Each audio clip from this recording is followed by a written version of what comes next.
Hi and welcome to this video log with me, Wayne, from swimmingcyclingrunning.com. Today, let's talk wetsuits. I see a huge number of people struggling with their wetsuits. Either they're ill-fitting, or they haven't put them on right, or they haven't done the right things to actually make them fit and actually swim well with them.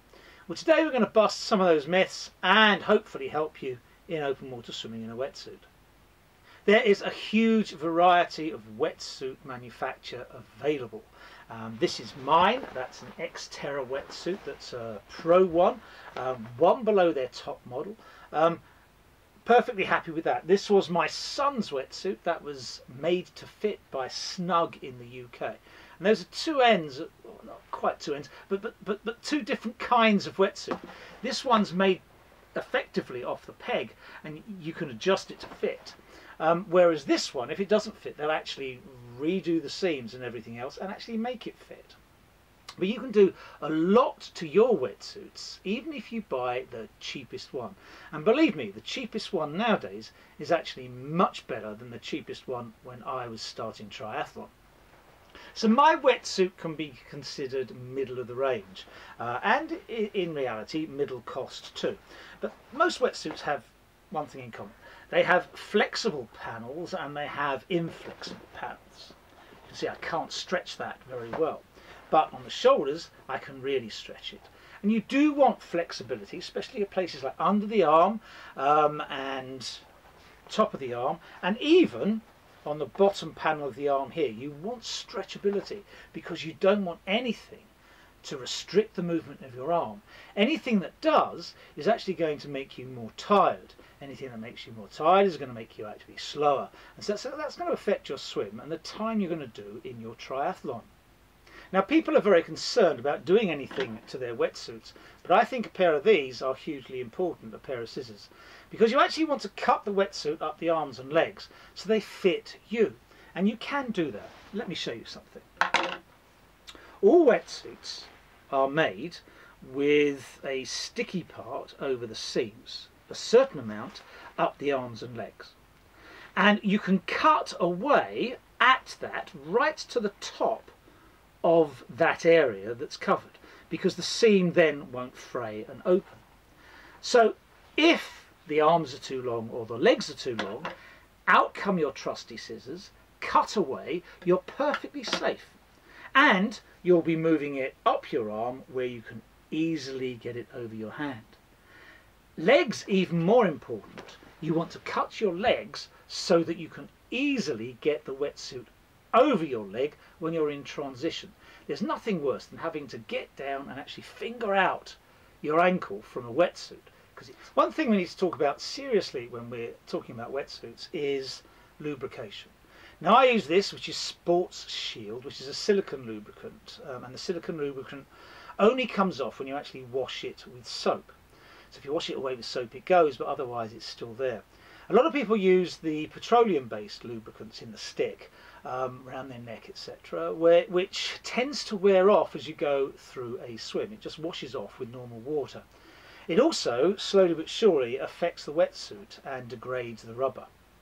Now, wearing off is a huge problem. If the wetsuit is chafing you and the lubrication wears off, you're going to end up with a really red neck. Now, the longer distance swim you're doing, the more important it is to make sure that doesn't happen.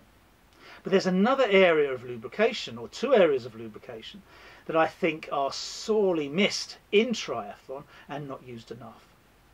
Firstly, using lubrication on the arms and the legs, just to make sure that the wetsuit slides off very easily in transition.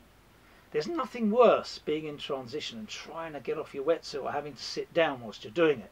It tends to even induce cramp when you have to sit down and try and get off your wetsuit because you're in a position that you don't really want to be in. And in effect, your wetsuit should be off in around 11 seconds, and if it's not, something's going wrong with either the fit of the wetsuit or your lubrication. You should have lubed those areas to make sure the wetsuit just slipped off your arms and legs.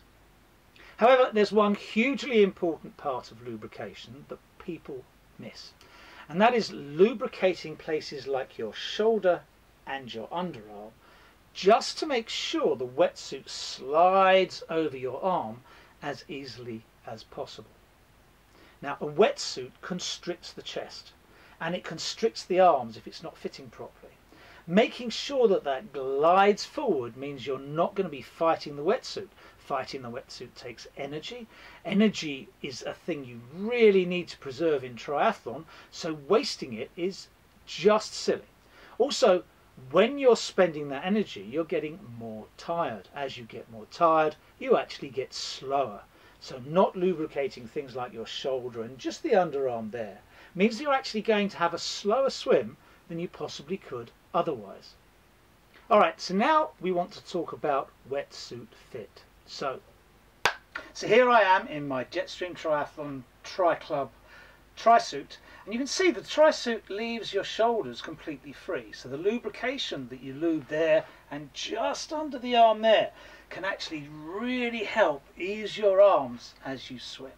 But also notice that the wetsuit is pulled up right into the crotch area.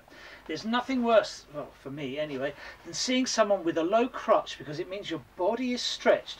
If your body is stretched, then the fitment on the top of your body is going to be stretched. Anything stretched there is pulling back on your shoulder. So you want the first thing to do is get the crutch right up into your crutch so that you don't actually lose space on the body and make it much more difficult for your arms to move. Okay, so you've lubed your shoulders and you don't touch them once you've lubed them, and you want to get into the wetsuit. Now notice I'm pinching the wetsuit and pulling it up slowly but surely. It goes up, comes up over the shoulder, and you pull it really quite high, just literally trying to pinch it so that you get excess in the underarm. I'm going to go into the other arm now. Remember, it doesn't matter how long it takes you to get on the wetsuit. It matters how quickly you get it off. And it doesn't matter if you raise the wetsuit up too high there, it just means you're going to have a little bit of excess under the arm. And that is again going to help you move. Now you can see here I've got a little bit of excess under the arm. And now I'm ready effectively to pull up the zip once I've got that little bit of excess that allows me yet again more room to move. Now triathletes tend to be a nice bunch. You should be able to pull up the zip all on your own, but if you have difficulties, someone's all around to help you. That's actually gone up all the way to the top, so effectively I'm fitted in my wetsuit. Alright, now we have our cord, and that cord can go in various places. I tend to put it over the actual Velcro strap, so it just stays in place and it's less likely to come down. How you take the wetsuit off is hugely important, and it should be pretty quick. Now remember, you're reaching behind you for the toggle so that you can pull that zip down, but you have one hand free. No hand should be doing nothing. Now if I pull the zip down and effectively release the top, I can pull it over one shoulder. Once that's over one shoulder, I've got the other hand free, and I can quickly whip out the other hand and whip out that hand. I'm effectively out of my suit, and all I have to do is down, down, down, and kick the legs off, and I'm out. And you can see how quickly that can actually occur. Okay, so even though I'm getting pretty hot under these lights in the wetsuit, I've put it on again to show you how to do that again. Remember, we need the tie around the back. Once we've got the tie, we get our hand, just undo the top, pull down the top and off one shoulder, then down the top and out of one arm, and then out of the other arm. We're out the wetsuit.